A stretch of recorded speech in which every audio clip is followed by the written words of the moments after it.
You're now listening to Sound Talent Media. Check out more shows at soundtalentmedia.com.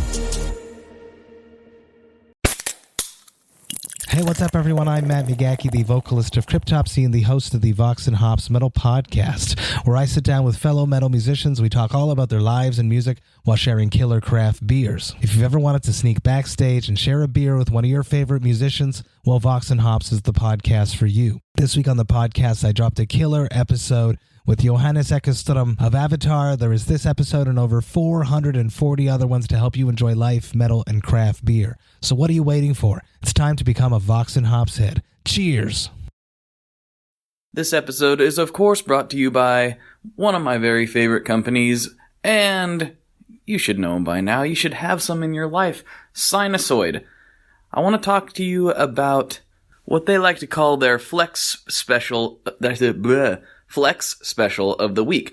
Every Tuesday, they got a new cable in a sort of custom color TechFlex type situation, and it's a unique spin, and they do it every Tuesday, and you can scoop them up for a deal, because I know you're used to thinking of Sinusoid, you think of custom cables.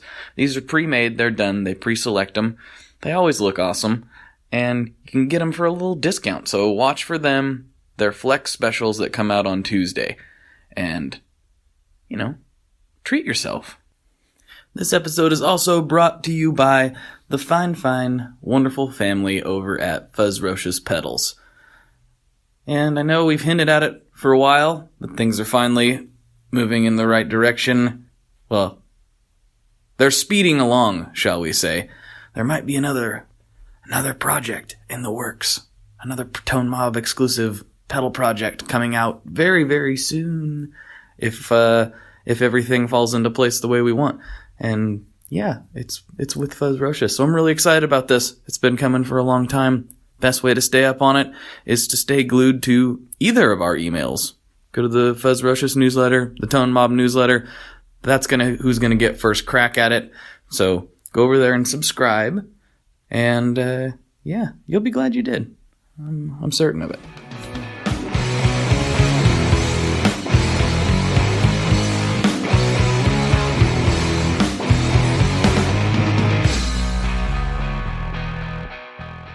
Hello, everyone. Welcome back to a long-awaited episode of the Tone Mob podcast. I'm your host, Blake Weiland, and at long last, I finally have Mr. Nick Greer of Greer Amps on the horn today.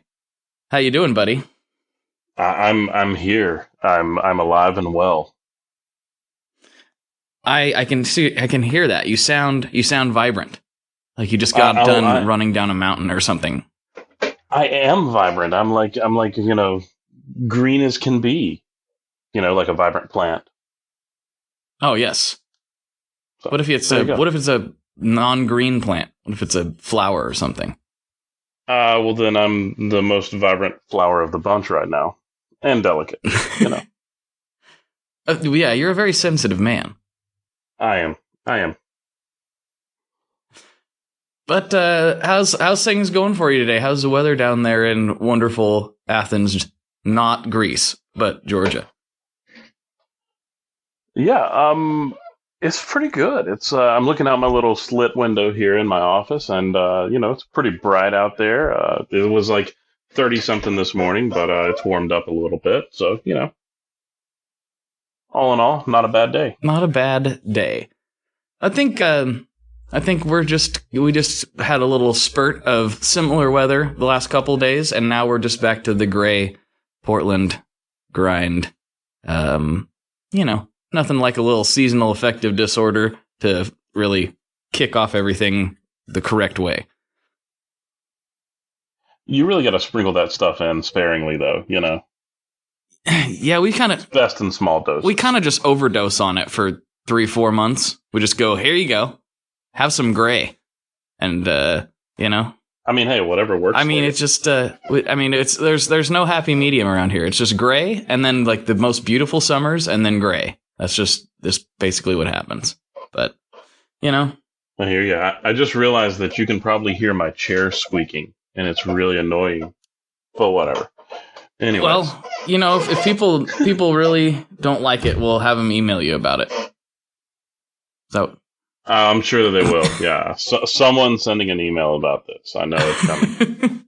you'd be surprised. I have a can of WD-40 on the floor. I'm doing a podcast right now, people. I'm sorry. I'll take care of it later. So, Nick, you've been around for quite some time in this weird little gear industry that we know and love so well. But I know myself, I'm not totally familiar with your musical backstory and the history of Greer Amps as a company, and so I'm sure a lot of people, myself included, would love to hear, your side of the story. How did you get from where you are now, where you were, to where you are now? It's a long and winding road. As a matter of fact, May 13th of this year is 20 years for Greer Amps, for the company. Very cool. 20 years ago, I built myself a pedal. Bunch of friends that played guitar heard it and decided that they wanted one, so I built them some. And then somehow one of them made its way up to I think it was Raleigh, North Carolina. Yeah, it was the Raleigh area at least. And the next thing I knew, I had a phone call from this music store up there, and they wanted to like stock some of the pedals. And so I never meant to really start a business. I just wanted to build a few pedals for me and my friends, and the next thing I know, I'm sending a shipment of them up there. And at the time, I was building them on my dad's pool table, Mm-hmm. and just kind of putting out what I could at the time. And yeah, it was kind of crazy because, like I said, it just kind of went from there. It kind of like the business kind of hung around and we went through different models of business, like multiple different models of business over the years. This is probably actually, I think, the fifth or sixth rebuild of the company that we're running now. Oh, wow. And basically it really kind of took off, honestly, about 5 years ago or so. Whenever I hired the first person, because it was just me up until then. And while I was in college, I had my roommates help. But for the most part of those years, it was just me, building everything and calling dealers, doing sales, all that stuff. And so, like I said, up until about 5 years ago, it kind of just petered along. But then I hired someone and suddenly became very responsible for someone else's well-being, Right. which is very different when as compared to just sitting around and being like, oh yeah, I can build 5 or 6 pedals and be okay. It becomes a heck of a lot more intense whenever you have other people relying on you, and suddenly it becomes more important to do things right, the right way, and to do the right thing for everyone involved. And so, right. Yeah, it's been a learning experience. The last 5 years have been the best business school that I think I ever could have been in. While I was in college, it was interesting because the company was kind of doing what it was doing, and it was doing well at the time. But we had some amps and stuff show up on like an award show. I think it was CMAs, with Alex Whedon. And I told my advisor about it. And he watched it and then called me in to his office the next day. He actually sent an email out to the listserv telling everyone else to watch. And he watched it. I don't think he really knew what I did and everything, but he watched the award show, called me into his office the next day, and he just sat me down. And he was like, "Look, man, you've got a business.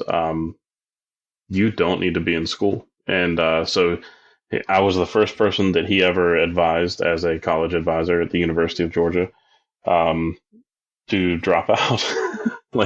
He literally told me, he's like, "You're doing well in school. You're going to graduate fine if you keep on this track." He's like, "But He goes, at this point, I feel like I would be doing you a disservice if I didn't tell you to leave and go work on your business. He goes, the college will be here, for years to come. So whenever you're ready to come back, it'll be here, you know. And so it was Mm-hmm. interesting. Trying to explain that to my parents was very interesting too.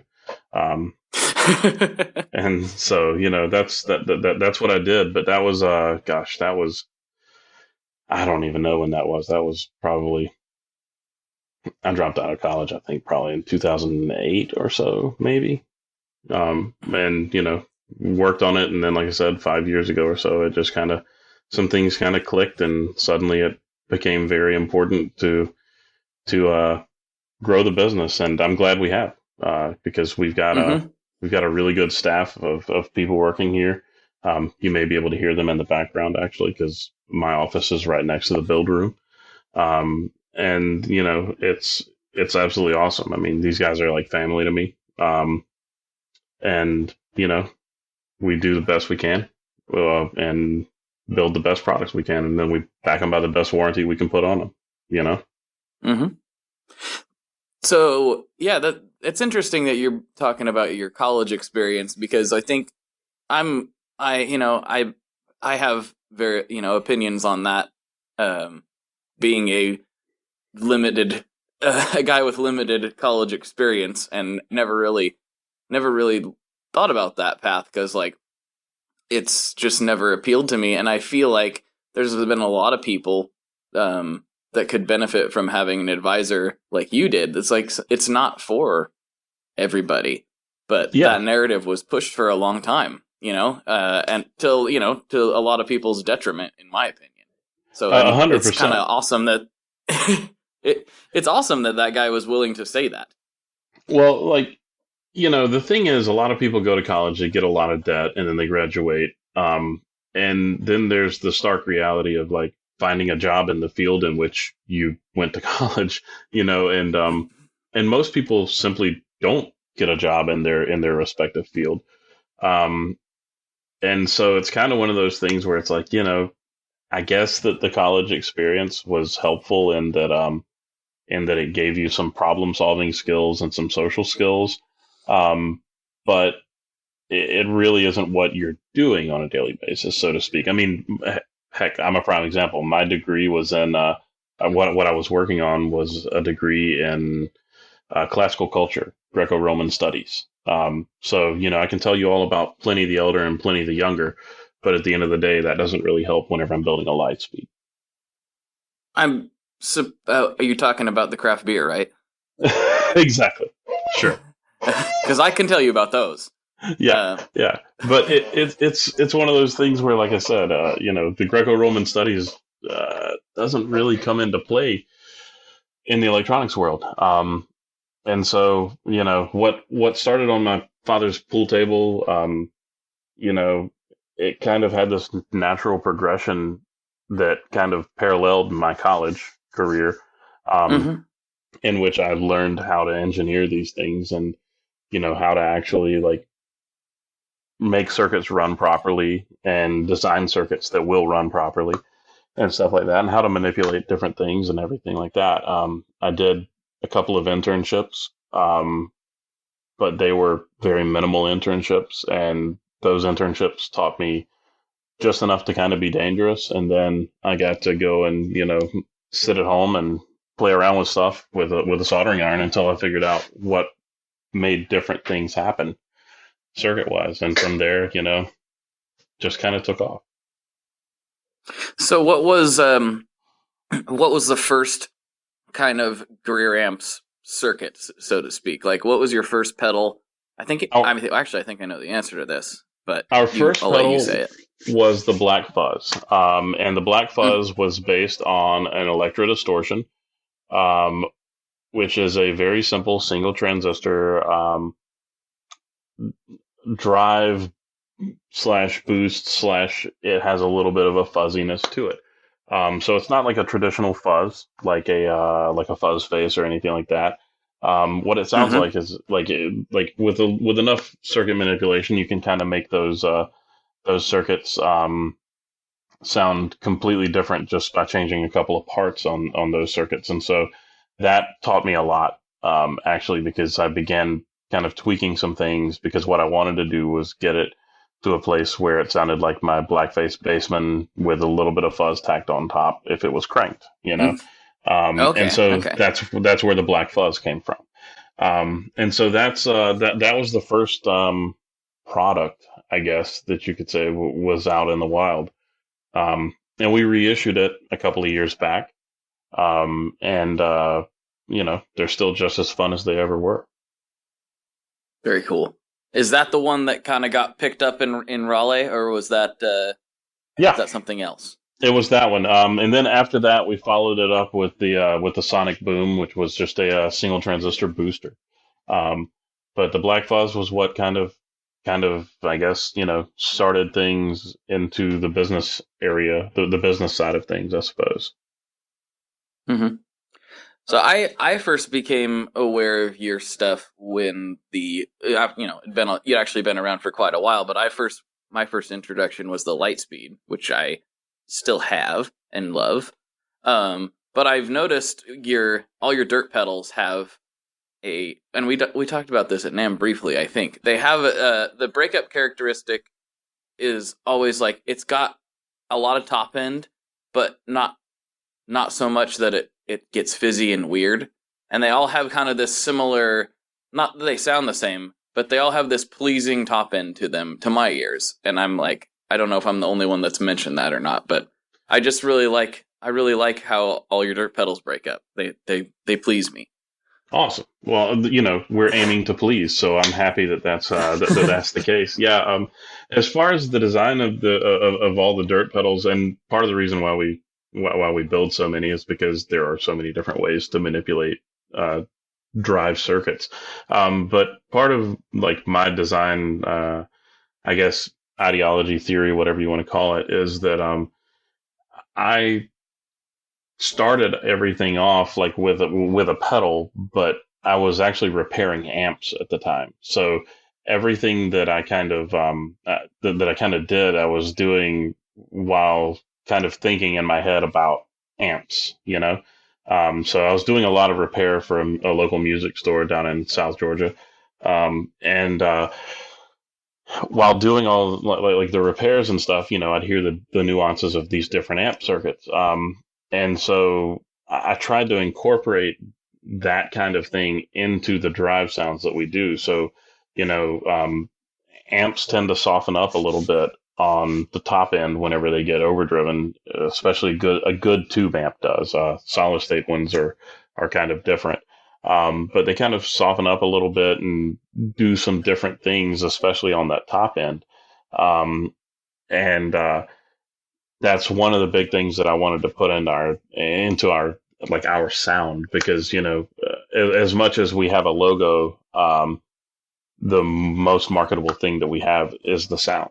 Mm-hmm. That's plain and simple. At the end of the day, if that's one thing that kind of like bothers me with some not all, but some of the like pedal modding thing, is that like if someone hears like a modded Lightspeed, for instance, and then they suddenly think, oh well, that's what a Lightspeed sounds like, then they go and get one, or if they hear it and they think it sounds bad, and it's been modded, then they're going to associate that with the Lightspeed instead of saying like, oh no, that's a modded pedal, because a lot of times you don't know that it's modded or whatever. Like I've got 12 tube screamers here that are all modded, and then I have the stock tube screamer, you know? And Mm-hmm. if all that you're ever exposed to are these 12 modded tube screamers, um, do you really know what a tube screamer sounds like? Because Right. at the end of the day, it's one of those things where like, Ibanez is selling a product, and the product is designed a specific way. And it's a product that was designed to produce a sound, you know, Mm-hmm. and that sound is what the product is at the end of the day. And so like it's one of those things where that's kind of like an interesting thing to me, is that like the most marketable thing that we have is the sound that we produce. It's not the actual tangible object. The tangible object is the method of getting the sound, you know? Yeah, yeah. You said something interesting, and it clicked something in my brain. I'm so very removed from the DIY effects thing. Like I can solder stuff, but I don't. That's about the extent of it. I really don't. That's not my thing. Um, but I gotta say, I don't know if I've seen very many. I've seen some. Don't get me wrong, but I don't think I've seen very many. Whatever you want to call quote unquote boutique pedals modified. Do you see a lot of like you mentioned a modified light speed? Do you see that very often? We don't, and we do some things in order to keep that from happening in our pedals. But the other thing is, we don't see it a lot on our stuff. We see a lot of it in other brand stuff, though. Like we'll get repairs in for other brand stuff that's just local stuff here that needs to be fixed, and it'll be something simple like a switch has gone out, because those things die. I mean, those switches these days are not to sound like an old codger. They're not built like they used to be, and and it's true, they're not. And so like you'll we'll get a switch that comes in that's or a pedal that comes in that's got a switch problem or whatever, and we'll open it up, and suddenly it's kind of been hacked at, and a bunch of different things have been done to it, and you know, we always try to test it, but the thing is that, like on our end of things, if it's been modified, we have nowhere to start, because we don't know what the mod was going for. Unless they basically write a novel on the back plate explaining what the mod was attempting to do. Right. It really is kind of like one of those things where we're like, yeah, it makes a sound. And it sounds good or it sounds bad or whatever, but at the end of the day, the switch is fixed. So here you go, Right. and so that's that's kind of the thing, it's interesting. Like I said, we'll see it from a lot of other companies' products. We'll see that whenever we get repairs in, and it's just one of those things where I'm always wondering, like, okay, if someone hears this product and they see that logo, are they going to associate the right thing with the company, with the product, Right. and because I mean, if you hear a modified Black Fuzz and no one's put a sticker on the outside of it that says, modified, modified by whatever. If that's not there, then you're going to think that that's the way a Black Fuzz sounds. And whether it's good or bad, you're either going to, you might end up disappointed if you get a regular Black Fuzz or if you get something where you're like, hey, like that sounded terrible. And then the next time you hear a Black Fuzz, suddenly you're like, well, that doesn't sound like what it sounded like before, Mm-hmm. So it's one of those things. It's just kind of weird. Kind of an interesting Interesting. little thing in this industry. So yeah, I just thought of something else. I'm It's assuming that. Oh, go ahead. I was going to say it's kind of like if someone ran into Coca-Cola and dumped, a 50-pound sack of salt into their syrup mix, and no one knew about it, and they bottled it. Suddenly you've got a salty Coke, and if it's the first time you've ever tried it, you might think that's what Coke tastes like. Yep. Mm-hmm. And yeah, without really knowing, like I hate Coke. It's disgusting because you Yeah. had a Why would anyone drink bad one. seawater? Yeah, I think I see where you're going for there. It's interesting. I've never really talked about that with other people, but yeah, I'm sure there's a lot floating out there that's like, somebody messed with it. I got this EP booster and it sounds different than the other one because the guy changed something in it. Yeah. Who knows? Interesting. That's an interesting problem that I've not considered before. It's always this industry is always interesting, man. Well, that much I'm very hyper aware of. I've talked to people from other businesses and kind of try to explain the oddities and eccentricities of this one, and they're just like, you people are crazy. You know? Yeah. Which maybe we are. I don't know. I think we are. I think you have to be a little crazy in order to exist in this industry, because I mean, you have to kind of butt head with crazy every now and then. So Yes. So I'm assuming the Greer Amps name, most people know you for your pedals, but yet you're Greer Amps. I know you make great amps. I've played them, but I think most people, and myself included, associate you with pedals. How did that kind of work out? Well, the company started out as Nick Greer Experimental Designs. That was the name of the Well, company. Um, I like that. so that was the name of the company. You'll find a bunch of like our old hand painted stuff if you look on Reverb. I'm sure there's some up there that says Nick Greer EXP Designs, and different people had thought that the EXP meant different things. I'm setting the record straight; it meant experimental. Um, and plain and simple, like the web address for the old website was so long that people had a hard time finding us. And we just, anytime that like I would hand someone a business card and I'd write it down, my handwriting is okay, but if they couldn't tell what it was, they'd never be able to find us. And so we just kind of, I just sat down one day and I was like, okay, it was one of one of the many rebuilds that this company has had. And I was like, you know what, we're just going to be Greer Amps because we're building amps now. By that time, we had already started building amps.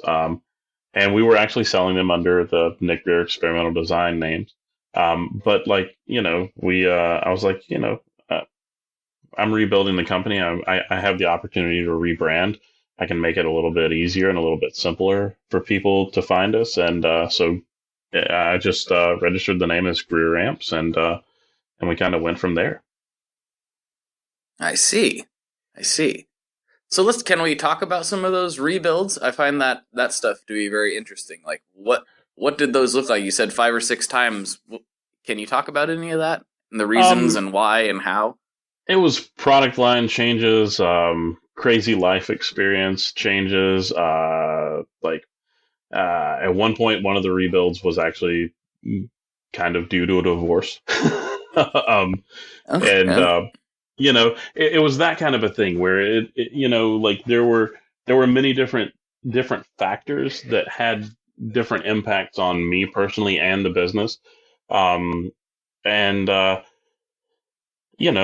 was one of those things where like we went from hand painting the pedals into using the faceplates kind of thing, and then at some point we added the screen printer boxes as well, which before anyone starts yelling at us about that, we are going to continue to do the faceplates because we get a lot of people. I get a lot of emails from people asking, are you going to stop doing the faceplates? Please don't stop doing the faceplates. So we're going to keep doing those. But that's kind of the thing. It just kind of, it was just different things that kind of had different impacts, personal life, and business life, so yeah. So yeah, all sorts of different kinds of reasons is what you're trying to tell me.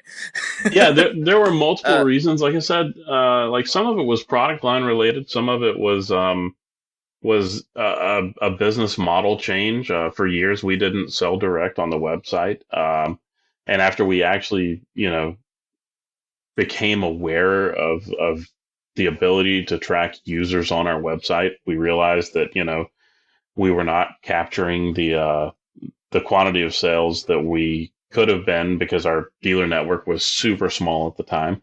And the dealers were doing great work, but, if you have 12 dealers and they're all spread out and, let's say you don't have one, I don't know, in Nashville, and someone from Nashville wants your product, a lot of times they're looking to just buy it direct, or wherever, not necessarily Nashville, because now we have great dealers, a great couple of great dealers there.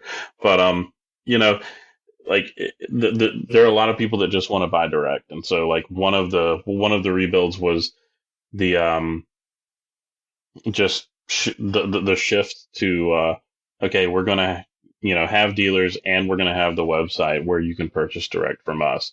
And it was kind of it was a big change for us, because suddenly we started capturing those sales, seeing that, hey, we've been missing out on a bunch of stuff for the past little while. And then on top of that, that actually helped to grow our dealer base, because it got us more exposure in areas that we didn't have exposure in.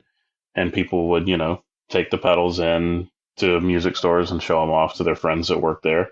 And suddenly, hey, people want to buy this, and it just kind of it was a big change. So that was one of the big rebuilds, was kind of like, let's evaluate the product line, shut everything down for a little bit, strip the product line down to what it actually needs to be, instead of making all these pedals, because we used to build a ton of them. And really focus on doing the best job that we can.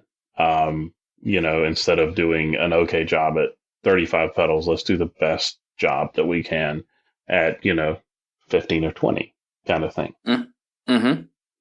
So that, that's kind of interesting, because probably the nature of you being around for a while. But I think these days most people start direct and then start adding in dealers later, right, when they're first starting out. So that's kind of an interesting perspective change.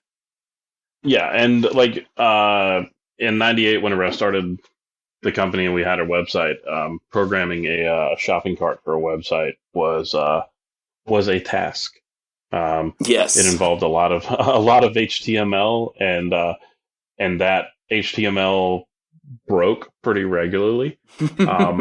And so it was a lot of maintenance, and a lot of I don't know. It was pretty painful to have a shopping cart at that time. And so, like I said, that's actually one of the reasons why we didn't sell direct for a little while, was that the technology was limited back then. And it remained limited for a long time, actually. I don't think that the average consumer really knows how difficult it was to have a shopping cart on a website up until probably about 5 or 10 years ago. It was pretty darn difficult. Yeah, So, I mean, that's why your average consumer guy basically started an eBay store or something like that. exactly. It was hard. That stuff was not drag and drop the way it is right now, Yeah. Now totally you just changed. click a button, and suddenly your shopping cart is active. Yeah, it's almost like, wow, this is it's amazing that we have the guys like me have the ability to do that kind of stuff, because I couldn't. You asked me to program HTML, that would be a joke. I mean, Yeah, an yeah, absolute and joke. see, like that. Yeah, if you want to talk about rebuilds, that was another rebuild at one point. I programmed all the website by myself for a long time. At one point, we brought a new programmer in, and basically gave everything over to him, to build the website and everything. And so, like, he was able to kind of like up our presence online through whatever he was doing, all of his wizardry. And yeah, I mean, like and once again, evaluate the product, strip the products down to the ones that are doing well, and roll the new website out, kind of thing. And so it was just that kind of a thing. There's a lot of stuff that happens in a business that I never thought about. You know, there's just a lot of interesting things whenever it comes to running a business, especially in this industry. This industry keeps you on your toes. That's for sure. What would you say, as far as, because I know there's lots of guys listening to this that are trying to, or are actively in this business. What's some of the biggest, like, knowledge bombs or something, or a biggest learning, from being in it for a while? What are some of the most important things you've learned? This is going to sound really bad, But like it's not. It's actually not. It's actually not bad. But this is going to sound bad. Um, it's okay to say no. Oh, Um, okay. for for years, we got asked multiple times by multiple people to, hey, can you please build this custom pedal? And I would say yes to everything. I said yes to everything across the board. Um, and it got to the point where our standard product line was not going out. Whenever I say we, I'm actually talking about just me because at that point it was just me. Um, and the standard product line was not able to be built because I was spending so much time, just trying to get this one off, this literal one-time pedal built. And I'd get it done, and I'd be exhausted. I'd go to bed the next day. I'd look at my bank account, and I would be, depressed and Right. not want to work on the not want to work on the stuff that was actually going to bring me in some money because plain and simple I knew that I'd messed up by taking on the work of that one little custom pedal and I say that it's going to sound bad because like we get a lot of people that ask us still for custom stuff and I want to do all the custom stuff that we could do like my personality, I'm kind of a people pleaser, so I'll end up kind of bending over backwards and then end up hurting myself in some ways in order to just make someone happy. But the reality is that whenever you have more people, like I said, I've got 4 employees that are dependent on me. Whenever you have more people in the mix and they're 100% dependent on you for their income, you have to learn to say no, and you have to learn to say, but you also have to learn to say yes to the right things. It's not one of those things where everything becomes a no. It's just one of those things where sometimes they become a, hey, we're working on something similar to that. Give us some time, you know. And then other times, it's just one of those things where you're like, yeah, we can't shut down the normal production line in order to fill this one request. It's a good request, but we just can't do it. Hmm. And I've seen some stuff about another builder that's out there and his response and all that stuff. And I'm not really gonna go much further into what he said, but I think that there's just just being honest with your customer and saying, hey, like we'd love to do it, but we can't. Um, is a good place to start. Because at the end of the day, we're not here without the customers, and we want it. We want the customer to have the best customer experience that they can have. Yeah, I think there that is lost on some people, and I believe I know of what you're speaking.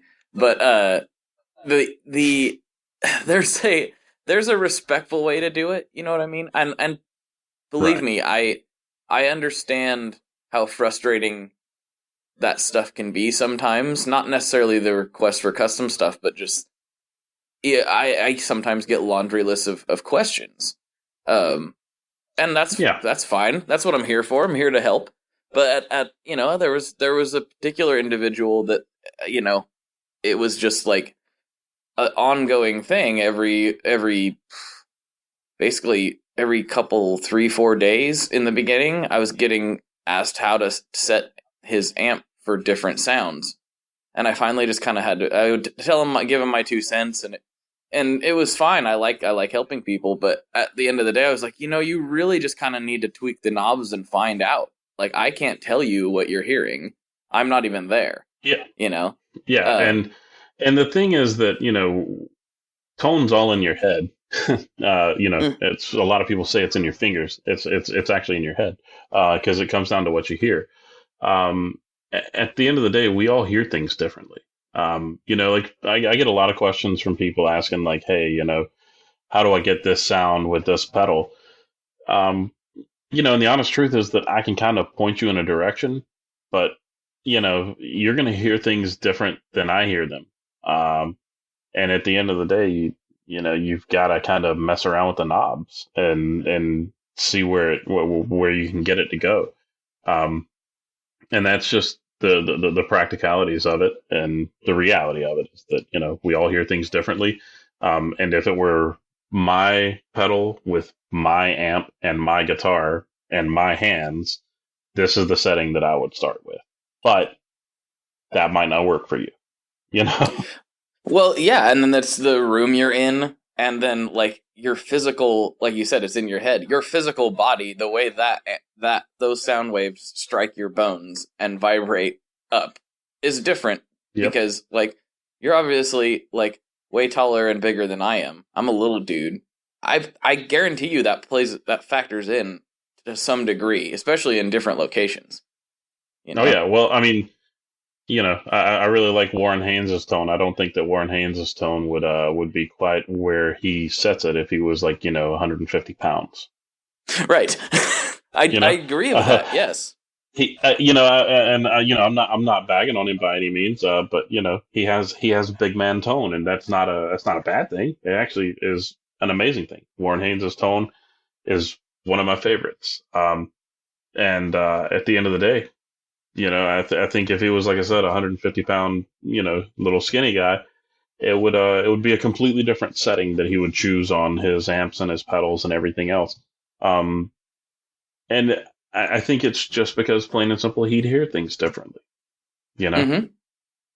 Yeah, it's. I didn't really even think about that until I don't know, probably a couple of years ago. It might have been when I was talking to Brian or somebody. I don't know who I was talking. In fact, it was Brian. I think we did a podcast about it, and it was like he was like, well, like the way you're built is it'll make you hear things different. I'm like, I never even imagined that. Everything factors in at the end of the day. It's kind of It bizarre. does. Well, it's bizarre, but it's really cool because, like,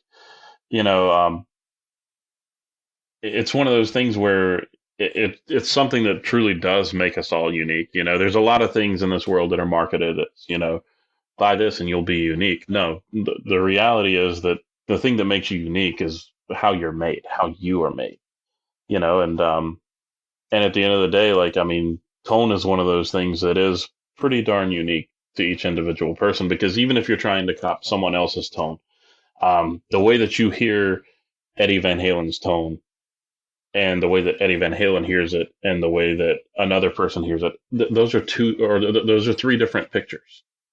Audio wise, those are three different things. And you're going to get a different sound, even though you think that it sounds exactly like it, At the end of the It's day, it's just whatever makes you happy.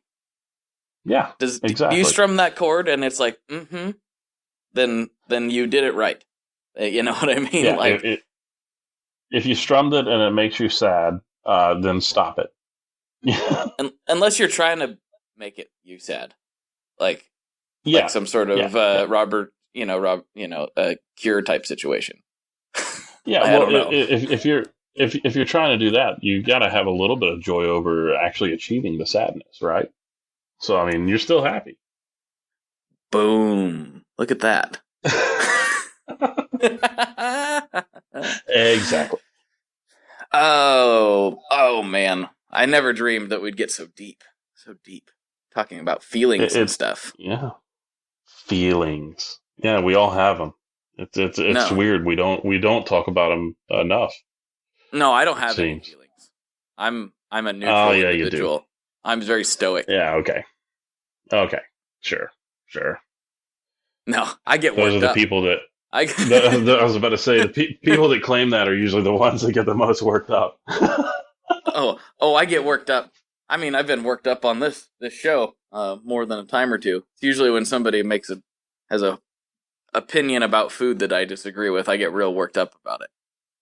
Well, pho is the perfect food, and that's all that we need to have on that discussion, because there's no other. Pho is the perfect food. It's the best food that there is. Yeah, are you sure about that? Yeah. What do you like about it so much? What do I like about pho? Everything. Yeah, like, there's literally nothing that I don't like about it. Like, nothing.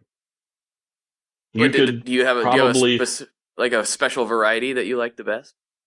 I like the ribeye the most, but I mean, crazy as it sounds, you could probably throw a dead rat in there, and I'd probably be like, "Yeah, it's pretty good." Oh yeah? Yeah, I mean, don't try it, but I'm just saying, like, I'd probably be like, it's still pho.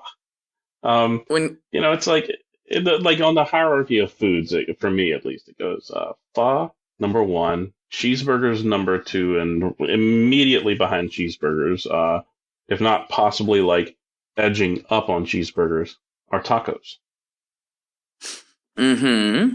I'm down with all So, this. So I'm also having a weird realization that I mhm. may have been pronouncing that incorrectly for like a long time. Have you been calling it pho? Yeah, Yeah, it's pho. I didn't know that. I'm like clicking Or at it, least like I'm like that's how that's. everyone out here at the pho restaurants pronounce it. So that's what I'm gonna go with. If it, it's their food and I'm just there to eat it, and if they say pho, then I'm gonna say pho. I'm with you on that. I just didn't know, and I have a. I don't know if it's really a confession, but it's just something I feel I must share with you, being as you're such a lover. I only recently had that for the very first time, just like a couple weeks ago. Never had it before. You got to work on that. I loved it. Yeah, I I thought, mean, like it. I genuinely think it's the only perfect food. I mean, like like of course, once again, this is one of those things where just like tone, it changes from person to person. The pho does as well because you get the plate full of all the stuff, and you get all the bottles. You got your hoisin sauce, your sriracha. You might go to one place like where Aaron and I go to that has their house made sauce. And you add different things to it, and you get the balance right. And once you get the balance right, you just dive right in. I mean, I this is going to be kind of weird. So I got to back up. There's a little bit of story behind this. So I Mm, recently really got into ramen because I didn't really understand it. I haven't had a lot of Asian foods. I've had right. American Chinese food, but that doesn't count. Um, but I went to a local ramen place, which is actually one of the only places that this. I think it's the only place in the States that this chain exists outside of Japan. I forget the name of it, but it'll come to me.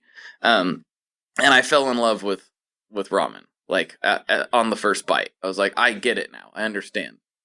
Um, and I really have had a craving for ramen, but it's kind of a drive to get back up there from where I actually live. And I wasn't feeling very good. The ramen was sounding especially good, and I thought it would make my flu better. And I thought, what's something that might be close, like in, as close as I can get in town.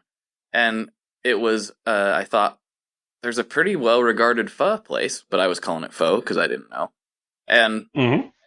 there's the story. So I went in there, ordered up some, uh, inhaled it, went home and went to sleep, and I woke up and I felt like 45% better, at Oh least. yeah, pho is medicine, man. Pho is life. It's amazing. Like you start feeling sick, you just need a gallon of pho and a lot of that hot sauce in there, and just down it and then go sleep. You'll That be fine the next day. You can run a marathon the next day. I went from I'm toast, like I'm gonna just go in a hole and never come out, to I took like a 3 hour nap after eating that, and I woke up like, I don't actually feel that bad. This is Hmm. I'm gonna attribute it to that. I'm gonna choose to believe that that's what it was, and I think I know what I'm having for That's lunch today. that's what it is, man. Pho is life. It's amazing. So, but this is a very particular podcast, and we've talked about your favorite foods. Um, Yes. I'm almost scared to ask because I feel like I could get some sort of strange answer that I don't know how to respond to. And usually I save this for the very end of the show, but I feel like we're both very passionate about our foods, and this could end up, going so long that it will be the end of the show. So, Nick, what is your favorite kind of pizza? Oh, my favorite kind of pizza. Okay, so My favorite kind of pizza is there's there was a little pub down in South Georgia where I grew up. And I'm about to give you a little secret that no one else Oh. really knows. It's called the Lamplighter Pub. That's where the name for our compressor Ah. came from. And so it's more like a bar than anything else. But they made this pizza. It was across the kind of close to Abraham Baldwin Agricultural College, which is everyone refers to it as ABAC, and that's where I started going to college before I came to the University of Georgia. But it's close to ABAC, and the ABAC, all of the teams down there, they're the Stallions, and they Okay. have this pizza called the Stallion. And so the Stallion is this. I don't even know how to describe the crust because it's not a normal pizza crust, and you're not going to find it anywhere else. And so there's really no point in describing it other than to tell you that it is delicious crust, and it's incredibly dense, and it does not have like a crust ring around it. The pizza Hmm. doesn't. So the pizza has toppings all the way to the edge. It's got tomato sauce, cheese, all the normal things. But then it's got black olives, green peppers, red onions, white onions, ground beef. I don't even know what else is on there. There's Canadian bacon on there. It's kind of a kitchen sink pizza, and it even has anchovies on it. So for me, I always order Stallion, no anchovies.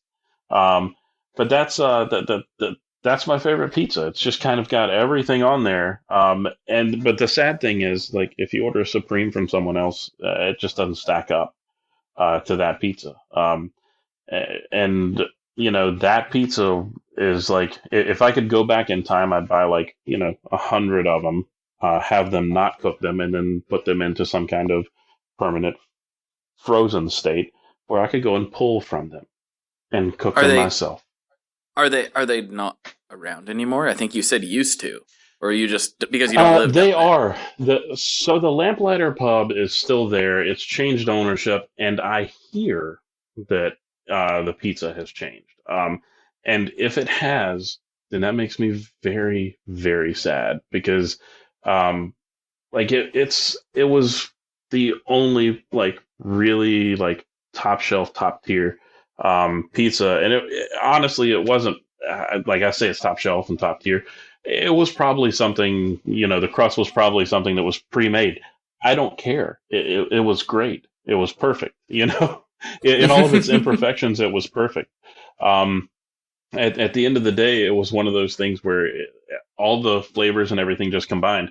The most integral thing about it was that the pepperonis were hand sliced, so they weren't thin pepperonis, and they cupped Mmm. up and they kind of held the grease while they were cooking Mm. and everything, and so that just made them like even more delicious. And they get crispy around the edge, so you get the snap of the pepperoni whenever you bit into it from the edge, but you'd also get all this flavor from the grease kind of being cupped up in there and just soaking through it while it was cooking.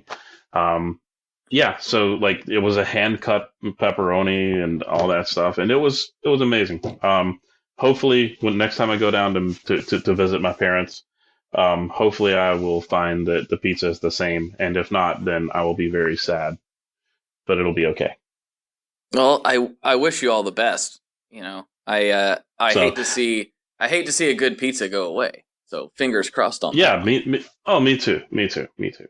My brother and I have actually talked about like trying to figure out exactly what they were using for those stallions, and just like kind of like starting a pizza chain up here, like a little local pizza place or whatever up here in Athens that does an exact replica of it. So I guess we were talking about cloning the pizza. See what I did there? I do. I see what you did there. I like that. Um, I mean, why not? If there's one thing that I've realized over the last couple of years is like if you really want to do something, uh, generally, like unless you're trying to fly around like Superman, generally it's doable. Like, it just depends Oh yeah. on how bad you want to do it. Oh yeah. So Well, I bet you could figure it out. my pizza cravings are pretty strong these days, so I might have to do that. I gave you my top three. Number four is pizza, and if I had access to the Stallion, honestly, it would be probably like number one. No, not number one. It wouldn't unseat pho, but it might move tacos down actually, which is really weird for me because I do love me some tacos. I love tacos so much. I Hmm. mean, all of those things you listed, and then like I'm with you on the cheeseburgers. I talk about pizza on this podcast a lot, which I do love pizza, but I think my first love is probably burgers. Yeah. Good burgers. But and then man, I think we should just probably eat together sometime. Just feel like we would pair up well. Well, let's do it after June because up until June, I'm on this kind of restrictive thing, trying to live a little bit longer. Oh, huh? Once June passes, I'll be it'll kind of be no holds barred on the food choices. Well, okay. I don't know how restrictive you're getting, but I mean, good. Oh, I'd it's love to pretty cook you. restrictive. I'd love to cook you a brisket sometime. Oh, that'd be amazing. I would definitely take that. And I could actually eat that right now. Well, see, there you go. There you go. That's fantastic. Well, we are approaching the hour mark, but is there anything else you'd like to plug, talk about, get out there for people, anything at all? I don't really know. I mean, I think we kind of covered it all. We talked about food, which is integral. We talked about tone. Um, Guitars. I mean, like, guitars are amazing. I love guitars. Oh yeah, you I told love me. guitars too. I think I know what I'm gonna do because I don't really have a good acoustic, and I thank you for steering me down Yeah. the path.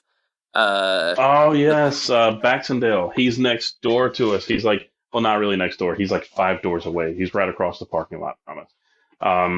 And yeah. So okay, everyone that's listening, like keep listening, but write down the name Baxendale, Baxendale, Baxendale Guitars. They take vintage Harmony and K guitars, like acoustics, Harmony and Ks and stuff like that, Stellas, all those things, and they take them apart and they pull the back off, they pull the neck off, they pull the frets out of the thing, and they put new frets in, rebrace everything, pull all the old bracing out, rebrace everything, and then slap the back on there and reset the neck at the proper angle, put a new bridge on it, and you get this guitar back that looks old because they don't redo anything on the finish. Um, but you get this guitar back that's like it looks old. It's actually like legitimately relict. And because it's a 60 or 70-year-old guitar, and with a 60 or 70-year-old finish. And at the end of the day, like you get this thing back, and it sounds like the most amazing acoustic you've ever played. Like I mean, I've got four of their conversions. One of them's a Stella, all birch, all solid birch guitar, which I didn't think the birch was a tone wood, but this guitar will change your mind on that. One of them's a Harmony H165, which is all mahogany. I have a KK22, which is mahogany back and side, spruce top, super jumbo. And then I've got this little parlor size silver tone that they redid, and they've all been redone by Baxendale. And those are the guitars that get played. My Gibsons and my Martins, sadly, sit in their cases. and and if I'm being honest with you, they just sound better. The harmonies and the Ks just sound better once Scott's done what he does. So I want to plug Scott Baxendale, but I want to plug him in a way that doesn't mean that I can't get his guitars anymore. So go buy his stuff, but don't drive the prices up, people. right, because I need one still. Nick, Exactly. he talked to me about it kind of on Messenger or something, And then he's like, I just got, which one was it that you just recently got? Was it the Super Jumbo? I think that was a Super Jumbo that I'd just gotten back from him. Yeah, I bought this case Super Jumbo, that had a warped neck and all the like the bunch of cracks in the top and everything, and all that gets fixed. All of it gets fixed in their process, and they put a warranty on it. But anyways, I had just gotten that one back, and I started telling you about it. I'm like, dude, like you cannot beat this because it has like some of the awesome things that vintage acoustics have. That's still happening in there, even though the bracing is new. So like Mm-hmm. it sounds like a vintage instrument, but it's structurally new, and it's got a warranty on it. Well, and you played it for me just on the phone, and I was like, Yeah, I did. "Oh, I played you a love song. you did! It was beautiful. I Yeah, cried a little yeah, bit. It was I know. wonderful." But let's not talk about it. I don't want to talk about my feelings. We had a Remember? moment. It's okay. We had It a was moment. It's okay. okay. We did. It was a good moment. But I There you was go. surprised. Like I was like, this sounds amazing through the phone, through the whatever compression Facebook puts on things, through all like basically in the worst recording that could have happened, and it still sounded. I was like, listening to a headphone. I was like, that sounds amazing. Like Yeah, I'm in. That's gonna be the direction I go. I'm kind of just poking around for like a really. I used to look for one that played well, but now I'm not really too worried about it. I'm just poking around for a really cool looking old K or something. So yeah. You find an old K or find an old harmony, and don't shy away from the birch, the all birch harmonies. Even because honestly, my favorite one is a red burst all birch harmony. That's like a triple O size. So don't shy away from that either, because like you just find one that looks good, even if it's like if it's got like if the back is coming off of it, if it's cracked, and the like if the back of it's cracked, if the top is cracked. Any of that stuff, you just email Scott, show him a picture of it, and I'd be willing to bet you 9 times out of 10 he's going to tell you, yeah, that's fine, send it in, because all of the issues with the guitar get fixed in their process. and Like it's not that the expensive, like comparatively. no, no, right now Uh, it's like 975 if you send him a guitar. And so you get a vintage guitar back that plays great, sounds great, has a warranty on it. And at the end of the day, like it's just a killer deal. I mean, you're not going to find anything better than that. So yeah, like definitely keep on the search for that. I would definitely want to plug him, and I want to tell people thank you for all the love that we've gotten on our mini cheap. Our mini cheap oh, amp has kind of just taken off and blown up, and everything is going crazy with it right now. it I sounds think that so Andy, good. I think that Andy hates me for designing that amp actually, because his job primarily as of late has been to build mini chiefs. But yeah, I want to say thank you for everyone that's gotten one because we're having a lot of fun with them. Like Andy might have like a little bit of a look of disdain on his face, but in reality, he loves the mini chief too. Um, and those little things are a lot of fun. So if you haven't checked one out, I encourage you to check one out. If you have, then thank you. uh, well, I liked it a lot, so Yeah, just throwing it out it's there. If that means anything. it's it's 3 watts. It's got 4, 8, and 16 ohms on the ohm outputs on the back of the thing. It's a head, and you can run the thing on a couple of 412s easily, no problem. And it's very loud for 3 watts. Like the efficiencies that we packed into that thing are just amazing. And it's all tube. And it's hand built right here. It uses Mercury Magnetics transformers. So there you go. There's a Mercury Magnetics plug right there. They build top tier stuff. And at the end of the day, like it's just one of those amps where you kind of have to have fun. I don't know that you could sit down and play it and not end up smiling somehow. The cleans sound great, which, yes, even though it's a 3-watt amp, it does have cleans. The drive What are those? is full and textured. Yeah, exactly. What are cleans? Yeah. But the drive is full and textured. And the beauty of it is that it takes pedals well.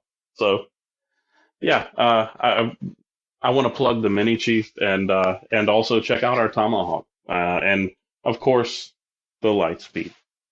So if you haven't had a chance to check out, if you haven't had a chance to check out a Lightspeed, I definitely think you should. If you haven't had a chance to check out the Tomahawk, if you like tweed sounding overdrive, it is one of your best friends. It sounds so good, and I think you'll like it.